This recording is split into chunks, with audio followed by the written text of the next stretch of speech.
Oi pessoal, tudo bem? O Jogando com Feras de hoje vai abordar um assunto bem inovador. Vamos falar sobre cães de detecção de vazamento de gás mesmo, né? A gente muito fala sobre detecção de drogas, explosivos, pessoas, já falamos sobre cães de busca e resgate aqui, mas hoje o assunto de faro vai ser bem diferenciado. E para isso eu chamei meu amigo, o André. Cheguei, fera. Beleza? Bem, André, conta um pouco da sua carreira, um pouco da sua experiência. Quem é o André da sinofilia? Meu nome é André, eu sou médico veterinário de formação. Formei em 2005 na Universidade de Estácio Sá. A minha carreira dentro da sinofilia, da sinotecnia, vem bem antes disso, né? Eu, quando tinha 16 anos de idade, eu comecei a criar cachorros, né? Bull Terriers, e isso me motivou a fazer a faculdade de medicina veterinária. Então eu entrei na faculdade para cuidar dos meus cães, pelo menos, né? Me formei, criei essa raça Bull Terrier 18 anos, tempos depois entrei na polícia e desde pequeno a gente sempre teve, né, propriedades rurais onde eu tinha cães pastores também. Mas até então eu tinha parado de mexer com cão pastor. Quando eu entrei para a polícia, surgiu essa possibilidade de a gente trabalhar com cães de detecção. Iniciei minha carreira na polícia faz 10 anos e há 8 anos estou trabalhando com cães de detecção lá na polícia. A polícia lá não jogar na merda, né?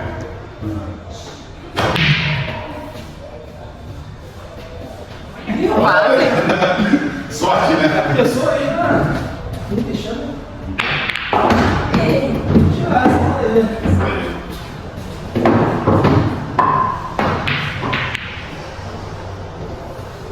Então, André, sei que no teu currículo tem muita experiência, né, internacional. Quais foram os países que você frequentou, assim, voltado ao uso do treinamento com cães, a especialidade? Bom, em 2007, eu trabalhando na área da medicina veterinária, mas na implantação de projetos industriais, tive a oportunidade de morar um ano na Colômbia.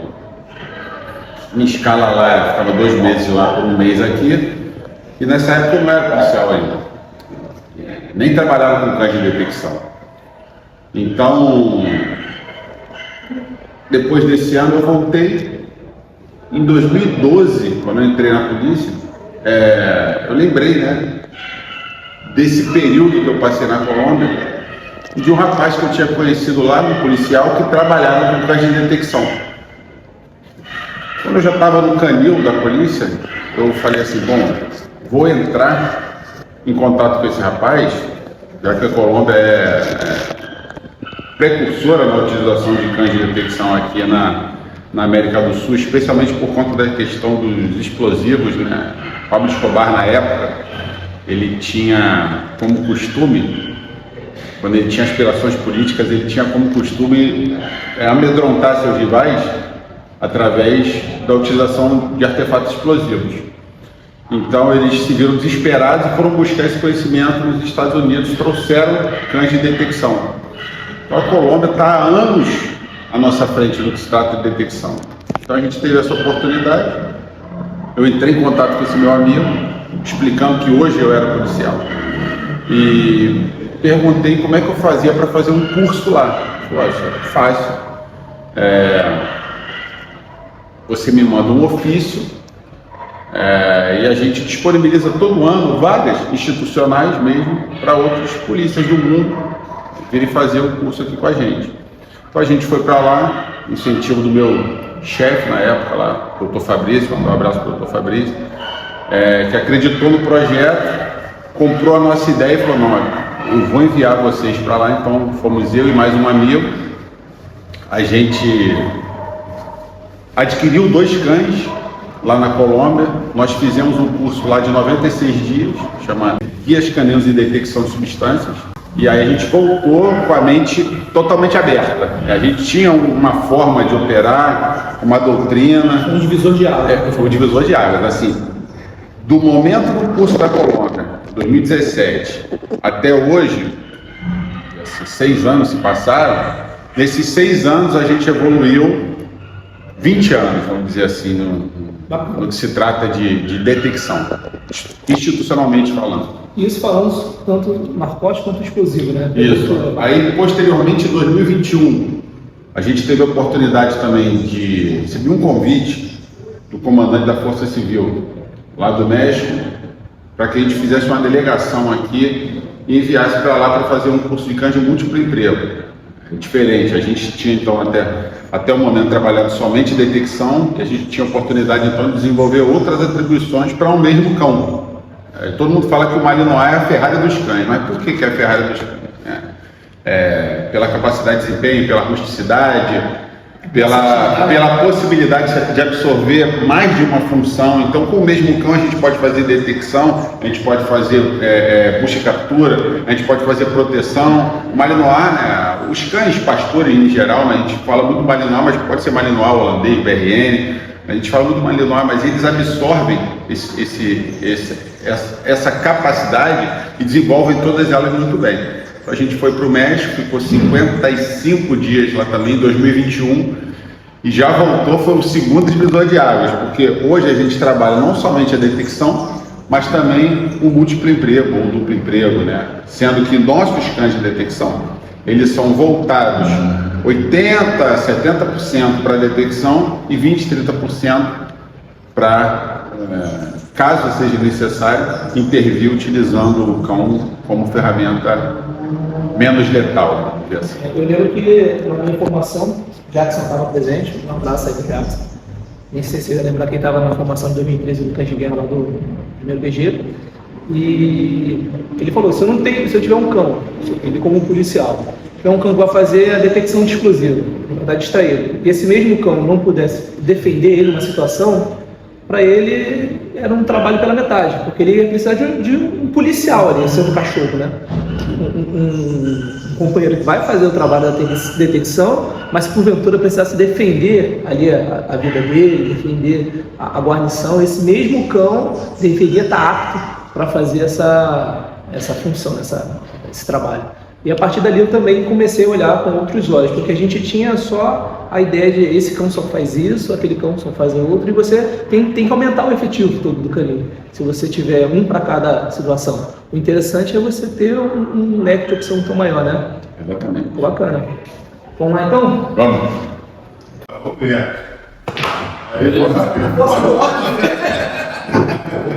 Não estava olhando, mas vai estar ligado aqui, né?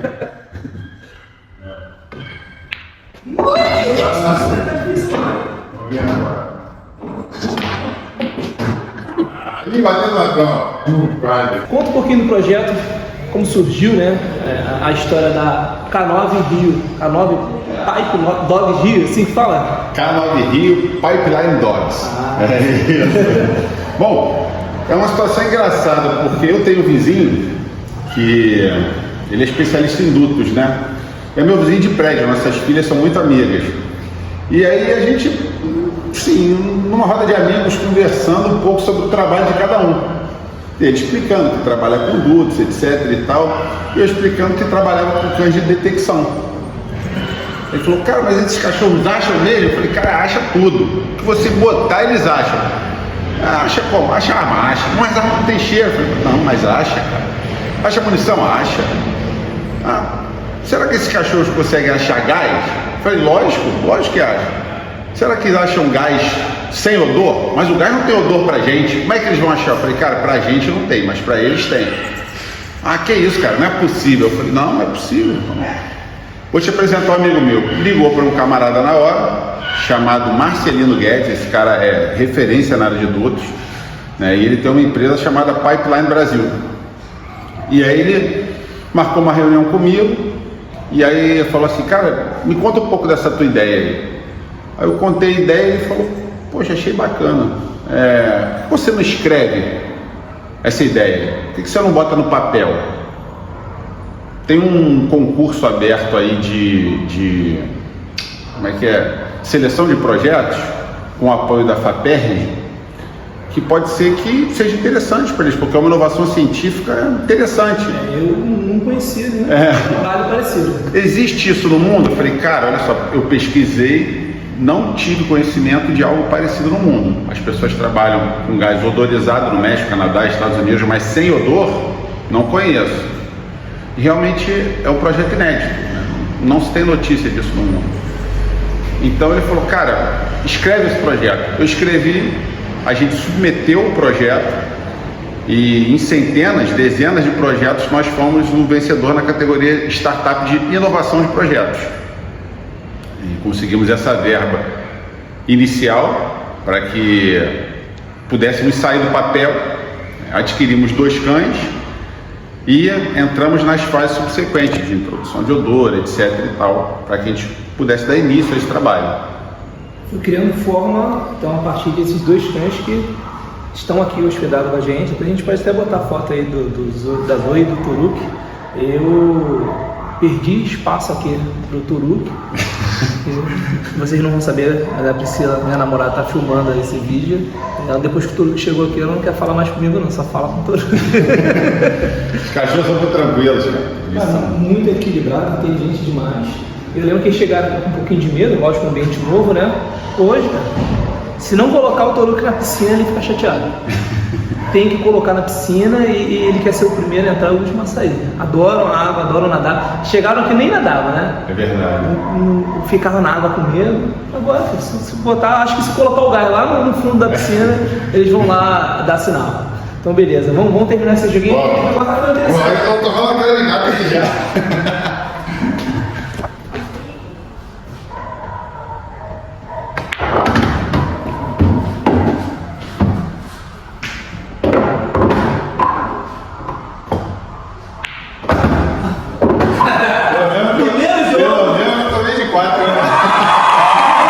Então, uma pergunta muito comum é sobre a formação desses cães, né?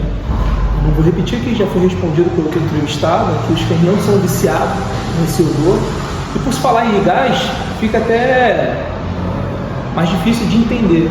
Para o próprio treinador já é complicado, o gás não tem odor, como que mantém a fonte do odor desse gás. Para você hoje, como o projeto é inovador, tudo muito novo, né? Quais são as dificuldades que você tem para encontrar ferramentas para a formação desses cães e quais são as metodologias, né, que você utiliza, o que você conseguiu trazer da sua carreira, da detecção de narcóticos e de explosivos para implementar nesse projeto de detecção de gás? Começar falando das dificuldades, né? A maior dificuldade do projeto hoje em dia é a obtenção de amostras, né? A gente tem o apoio da NTS Brasil, que nos fornece as amostras de gás, mas ainda assim é algo não tão simples, porque exige uma série de procedimentos de segurança, de armazenamento, que não é usual, né? Esse gás ele é coletado diretamente do ponto de origem, ele é um gás não odorizado, né? Os gases, porque não é um gás só que a gente trabalha, né? Então esses gases são coletados direto no ponto de origem. Então não adianta a gente coletar na indústria, a gente tem que coletar antes dele chegar nas indústrias. E para isso, contaminação, mas não só contaminação, porque, por exemplo, se a gente levar em conta o gás natural, que é um dos gases que a gente trabalha, antes que ele chegue na nossa casa, ele é odorizado com uma substância chamada mercaptano. Essa substância ela serve para alertar as pessoas no caso de vazamento de gás, para que você possa sentir, porque o gás natural, por exemplo, não tem odor. Então, se não for introduzido, né, adicionado esse mercaptano, se você tiver um vazamento de gás em casa, por exemplo, você não vai conseguir perceber. O grande problema é que eu não quero treinar meu cão ou meus cães em mercaptano. Eu quero treinar no gás natural, porque a gente quer inspecionar os pontos de fuga antes que ele chegue à indústria. Trabalhar com prevenção. E a ideia do projeto não é somente prevenir perdas econômicas, mas principalmente contribuir para o atingimento de metas de sustentabilidade, metas ESG, que a gente chama pelas empresas. O metano ele é tão ou mais lesivo à camada de ozônio do que o próprio CO2, sendo que ele se dissipa muito mais fácil. Se ele parar de ser emitido, rapidamente ele para de provocar o dano na camada de ozônio, porque ele se dissipa rapidamente, ao contrário do CO2, que se mantém muito tempo ainda na camada de ozônio. Entendeu? Então, se a gente conseguir reduzir as emissões de metano, por exemplo, eu contribuo para que as empresas atinjam suas metas globais de sustentabilidade no que se refere a emissões atmosféricas. Isso em se tratando do gás. Em relação à formação dos cães, a gente tem eu estive na Colômbia e de lá eu trouxe uma experiência muito boa no que se trata dos cães de lá. A gente já falou aqui que os malinois são as ferragens dos cães porque podem assimilar uma série de capacidades e finalidades. Só que tem o seguinte, nem tudo que o cão oferece eu preciso ter para detecção. Normalmente o cão tem aqueles impulsos que a gente exige do treinamento. Só que esses impulsos fazem parte de uma carga genética, né? São caracteres genotípicos. Quando a gente fala de cães de detecção, eu priorizo caracteres ou características genotípicas e não fenotípicas. O que isso quer dizer? Eu não preciso ter um animal bonito, grande, cabeçudo, largo, pesado. Não preciso. O que eu preciso de um cão? Que ele tenha os impulsos de caça, cobro, presa, olfateio, venteio, rastreio, às vezes guarda, proteção, assim, vários impulsos, né? Jogo, treinabilidade, são vários impulsos. Na Colômbia, eles conseguiram, com o passar do tempo, esses impulsos eles podem ser engrandecidos ou diminuídos, porém nunca criados e nem retirados. Então o que a gente faz durante o treinamento dos cães? A gente potencializa os impulsos que a gente deseja e simplesmente não potencializa aqueles que eu não desejo. Então se eu tenho um cão com um impulso de guarda e proteção alto, por exemplo, eu não vou elevar esse impulso, eu vou deixar de recompensar. Vou recompensar o quê? Caça, vou recompensar o retriever, vou recompensar o jogo. Então o cão vai entendendo que, se eu fizer isso, eu recebo meu prêmio. Se eu fizer aquilo, eu não recebo. Então, através desse processo de associação positiva, a gente vai moldando o caráter do cão para aquilo que a gente precisa que ele faça. Na Colômbia, isso já é feito há muitos anos. Então, eles têm uma linhagem de sangue, uma linha genética de cães que quase não manifestam impulsos, por exemplo, de guarda, de proteção, de agressão, e manifestam muito bem os impulsos de rastreio, olfateio, venteio. Por isso, na hora de selecionar esses cães, eu prefiro trazer da Colômbia, por já ter essa genética muito bem mapeada. Posteriormente, já com esses cães selecionados e potencializados, ao chegarem aqui, a gente começa a trabalhar as características que a gente precisa. Ou seja, se eu quero um cão de rastro, eu vou fazer com que o cão trabalhe com o focinho o tempo inteiro colado no chão.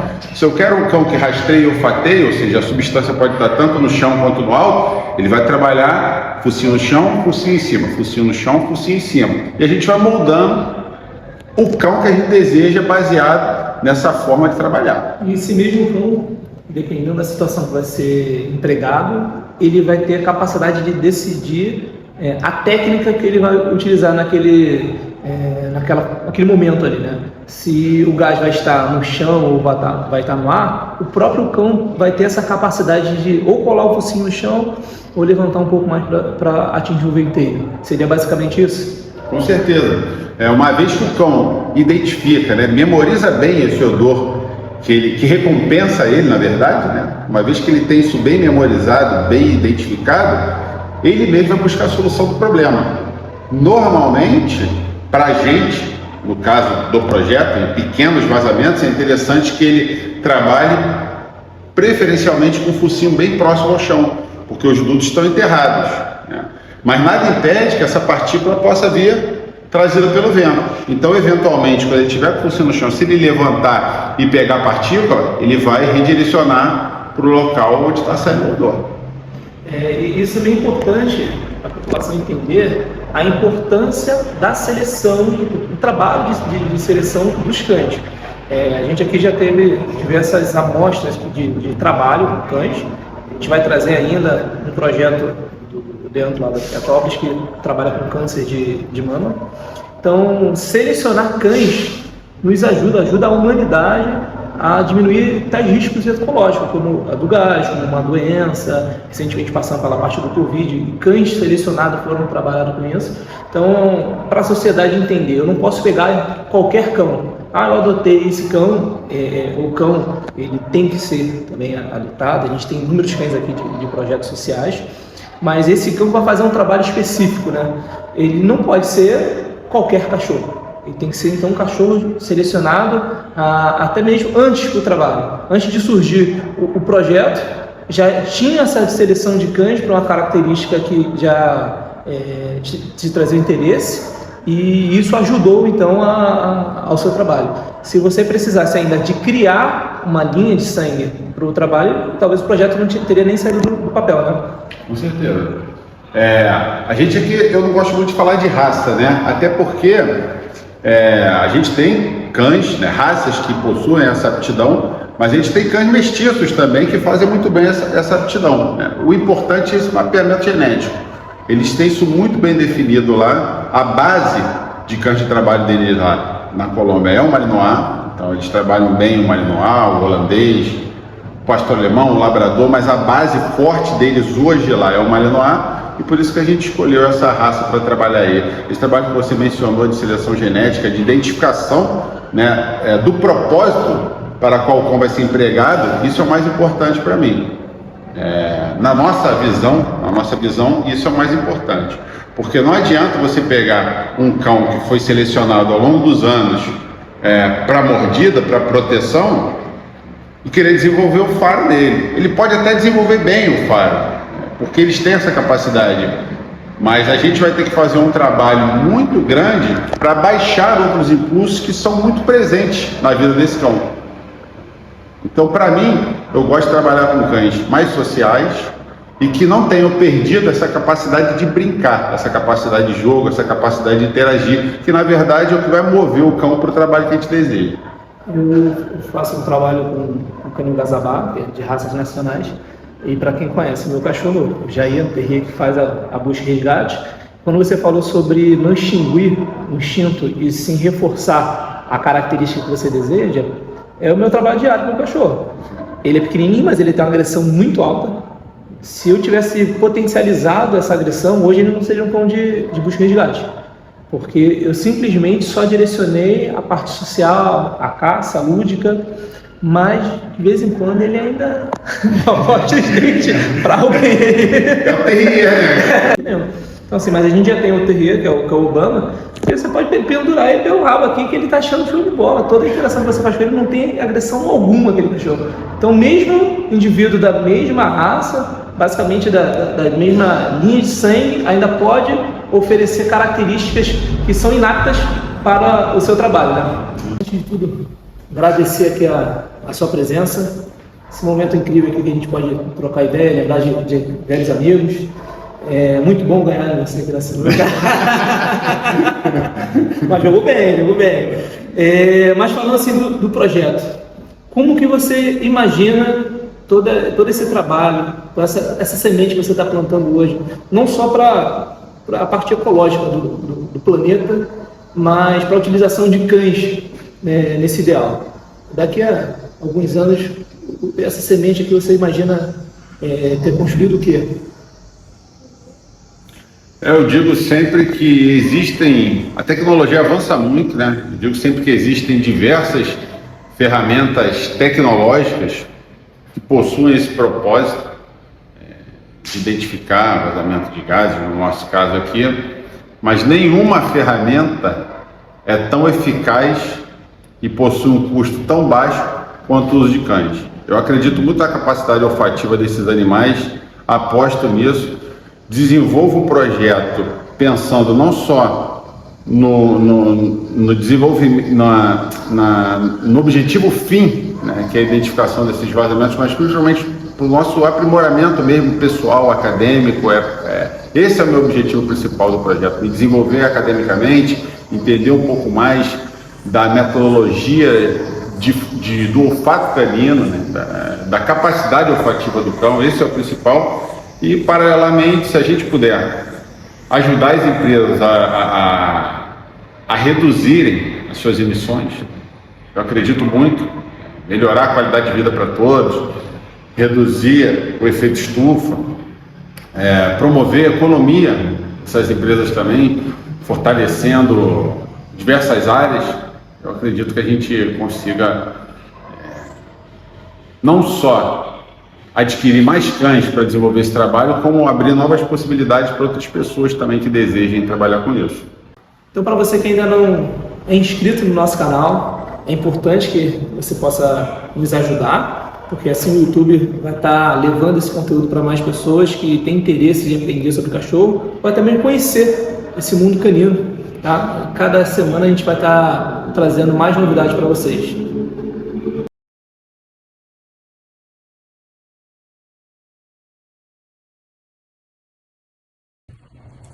Sérgio.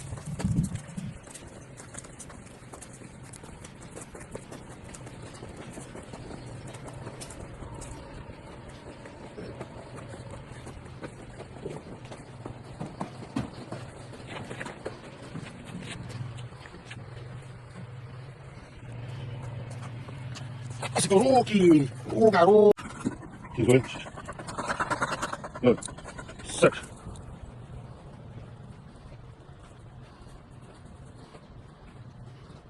Já mudou lá o comportamento. Olha só. Está mudado o comportamento, identificando. Perfeito. Perfeito.